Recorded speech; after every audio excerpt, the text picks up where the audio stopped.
आज के एपिसोड की शुरुआत में राही अनुपमा प्रार्थना से पूछती है कि क्या सब ठीक है। प्रार्थना कहती है कि उसकी डिलीवरी का वक्त करीब आ गया है, इसलिए थोड़ी घबराहट हो रही है। अनुपमा मुस्कुराकर कहती है कि मैं यहाँ एक होने वाली माँ से बच्चे की बातें कर रही हैं। इसी बीच राही को एक कॉल आता है और वो बात करने लगती है।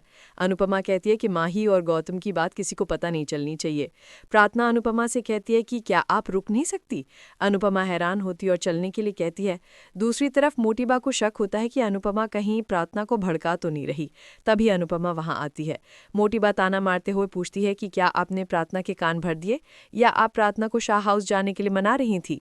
ख्याति तुरंत बोलती है कि प्रार्थना और आर्यन कहीं नहीं जाएंगे। तभी देविका माही, राही और परी से कहती है कि तुम हमारे साथ शाह हाउस चलो। ये सुनकर मोटीबा नाराज हो जाती है। देविका पलटकर कहती है कि अगर प्रार्थना कोठारी हाउस में रह सकती है तो माही, राही और परी शाह हाउस में क्यों नहीं रह सकती। मोटीबा चुप हो जाती है। इसी बीच जसप्रीत अनुपमा को चलने के लिए कहती है। राही अनुपमा के गले लग जाती है और कहती है कि मैं आपको रोकने की कोशिश नहीं करूंगी। अनुपमा कहती है कि मैं नहीं रुकूंगी, मुझे अब नई शुरुआत करनी है। राही कहती है कि मैं आपकी उड़ान को नहीं रोकूंगी। परी भी अनुपमा से मिलती है और कहती है कि आप जाने से पहले मेरी और राजा की नज़र उतार कर जाना। अनुपमा उनके लिए प्रार्थना करती है। ख्याति अनुपमा का धन्यवाद करती है और कहती है कि मैंने ट्रिप पर आपसे बहुत कुछ सीखा है। तभी मोटीबा चेतावनी देती है कि तुम अनुपमा जैसी बनने की कोशिश मत करना, क्योंकि अनुपमा स्वार्थी है। लीला कहती है कि आप थोड़ा प्रसाद खा लो ताकि थोड़ी चुप रह सको। देविका को हंसी आती है। पराग कहता है कि आप बेफिक्र होकर जाए, मैं आपके पीछे दोनों परिवारों का ध्यान रखूंगा। अनुपमा उसे धन्यवाद कहती है, लेकिन मोटीबा का चेहरा फीका पड़ जाता है। अंश अनुपमा से मिलता और कहता है कि उसे कुठारी हाउस में ही रुकना होगा। अनुपमा उसे समझाती है कि शांत रहना और होश से काम लेना। माही अनुपमा से कहती है कि आप अपना ध्यान रखना और मेरी चिंता मत करना, क्योंकि मेरी चिंता करने वाले यहाँ बहुत लोग हैं। अनुपमा बेचैन होती है। मोटीबा अनुपमा को गिफ्ट देती है और अनुपमा उसे धन्यवाद कहती है। इसी बीच परी ईशानी से उसका मोबाइल मांगती है और कहती है कि उसे एक ज़रूरी कॉल करनी है। ईशानी पहले हिचकिचाती है, लेकिन परी जिद करती है तो वो उसे फ़ोन दे देती है। इधर अनुपमा प्रेम से मिलती है। प्रेम दुखी होता है। अनुपमा कहती है कि अपना और राही का ध्यान रखना। इसके बाद पराग सभी के साथ मीटिंग कर रहा होता है। प्रेम आता है तो राही प्रेम से पूछती है कि वो कहाँ जा रहा है, लेकिन प्रेम बात टाल देता है और चला जाता है। राही को शक होता है। प्रेम मन में सोचता है कि जो मैंने सोचा है वो करने के बाद राही को सरप्राइज दूंगा। दूसरी तरफ माही गौतम का समर्थन करती है और कहती है कि गौतम जी की मेहनत से ही हमें जर्मनी की डील मिलने वाली है।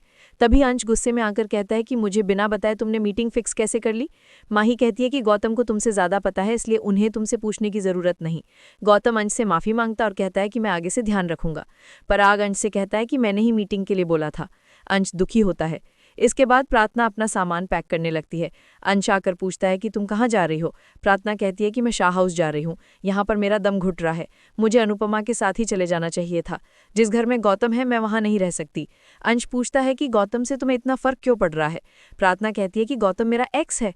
अपने एक्स और अपने पति के साथ एक घर में रहना किसी भी लड़की के लिए आसान नहीं होता। ऊपर से मुझे डर है कि वो कुछ कर ना दे, लेकिन तुम मुझे समझ ही नहीं रहे हो। अंश गुस्से में कहता है कि तुम भी मुझे नहीं समझ रही हो। गौतम कंपनी में मेरी जगह लेने की कोशिश कर रहा है। वो पर्सनल लाइफ का बदला प्रोफेशनल लाइफ में ले रहा है और माही भी उसे सपोर्ट कर रही है। मैं पापा के भरोसे को नहीं तोड़ना चाहता। प्रार्थना अंश को समझाती है कि ये घर और ये कंपनी हमारा नहीं है, तुम इस मायाजाल में मत उलझो, हम यहाँ से चलते हैं। अंश कहता है कि मैं कहीं नहीं जाऊँगा। पहली बार किसी ने मुझे बेटा मानकर मुझ पर भरोसा किया है। मैं पापा को सही और मोटीबा को गलत साबित करके रहूंगा। प्रार्थना हैरान रह जाती है। दूसरी तरफ सभी अपना सामान पैक कर रही होती हैं। अनुपमा परेशान होती है तो देविका अनुपमा से पूछती है कि क्या वहाँ कुछ हुआ था। अनुपमा कहती है कि इस बारे में बाद में बात करते हैं। इसी बीच बाबूजी सबके लिए चाय लेकर आते हैं। बाबूजी अनुपमा से कहते हैं कि एक बेटी के जाने से आंगन सूना हो जाता है, यहाँ से तो इतनी बेटियां जा रही हैं। बाबूजी दुखी हो जाते हैं। इसी बीच पाखी घबरा रही होती है। बाबूजी उम्मीद जताते हैं कि काश अनुपमा रुक जाए। अनुपमा कहती है कि जिंदगी काश की उंगली पकड़ के नहीं चल सकती। लीला रोने लग जाती है। बाबूजी उसे संभालते हैं। तभी परी रोते हुए वहां आती है। सभी हैरान होते हैं। परी रोते हुए अनुपमा के गले लग जाती है और जोर जोर से रोने लग जाती है। अनुपमा पूछती है कि क्या हुआ। परी कहती है कि मैं राजा के साथ नहीं रहना चाहती, मैं अपने पति और ससुराल को छोड़कर वापस आना चाहती हूँ। ये सुनकर सभी चौंक जाती हैं। तोशु गुस्से में ईशानी से कहता है कि तुमने क्या किया है। मुझे यकीन है कि राजा और परी के बीच कुछ भी हुआ है तो उसकी वजह ईशानी ही होगी। लीला कहती है कि ईशानी अपनी बहन का घर क्यों तोड़ेगी। तभी परी खुलासा करती है कि राजा और ईशानी का अफेयर चल रहा है। ये सुनकर पूरा परिवार स्तब्ध रह जाता है।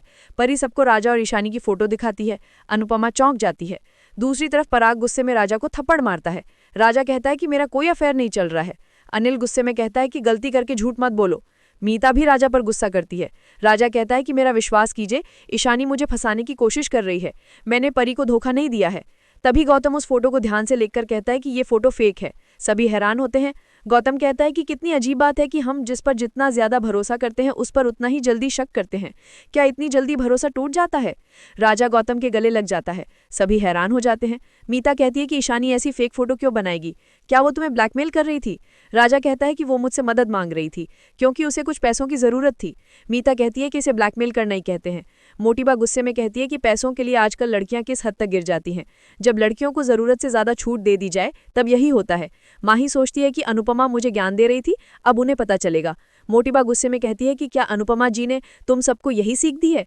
क्या शाह परिवार में यही सिखाया जाता है कि अमीर खानदान के बेटे या बेटी को फंसाओ और ऐश करो? राही शर्मिंदा होती है। दूसरी तरफ जसप्रीत अनुपमा को चलने के लिए कहती है। सभी घबरा जाते हैं। अनुपमा परी को देखती है और परेशान होती है। इसी के साथ एपिसोड खत्म हो जाता है। अगले एपिसोड में देखने को मिलेगा कि पराग सबसे कहता है कि यहाँ जो कुछ भी हुआ है उसके बारे में अनुपमा जी को बताने की कोई जरूरत नहीं है। दूसरी तरफ सभी अनुपमा को रुकने के लिए कहते हैं। इधर राही सब सही करने के लिए मौका मांगती है, लेकिन मोटीबा साफ कहती है कि परी अब इस घर में वापस नहीं आ सकती। दूसरी तरफ पाखी, किंजल और बाकी सब अनुपमा को रुकने के लिए कहते हैं। देविका और सरिता उसे चलने के लिए कहती हैं। अनुपमा असमंजस में पड़ जाती है। आज का एपिसोड आपको कैसा लगा हमें कमेंट करके जरूर बताएं। साथ ही ऐसे ही डेली अपडेट्स के लिए इस वीडियो को